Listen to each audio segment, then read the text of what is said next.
One of the most important lessons I've learned from being sick is that happiness is not something that's for sale or that can be given to you by somebody else or something that could be acquired through some items or a person.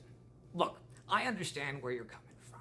If I had just all this money, all my problems would be taken care of. I could just buy away my problems.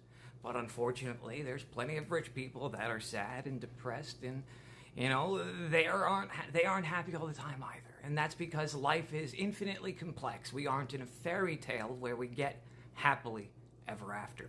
And with that in mind, I want to assure you that's the case, and here's how we can test this.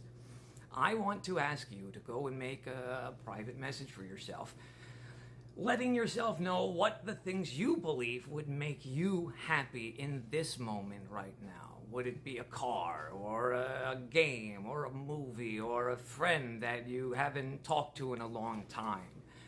And then I want you to go ahead and check back with that message in a few weeks, few months. Find out if you did get that thing, and if it did make you happy forever.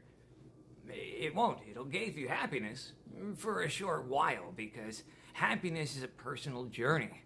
And what you think's gonna make you happy is not always the case. It ebbs and it flows, and we need those things so we can understand what happiness is. We need something to compare it to.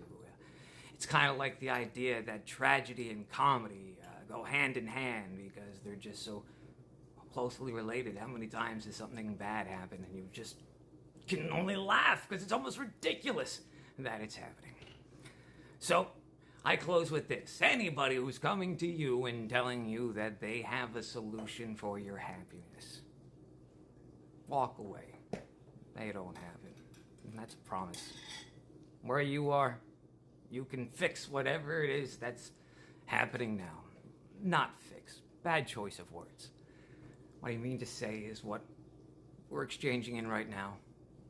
I'm happy that you're taking time out to watch this. That's the only thing I could ever ask from you. And I ask you to reflect on now and find out what you can do to make yourself happy now. Maybe something that'll distract from the problems of today. Thanks for hearing me out.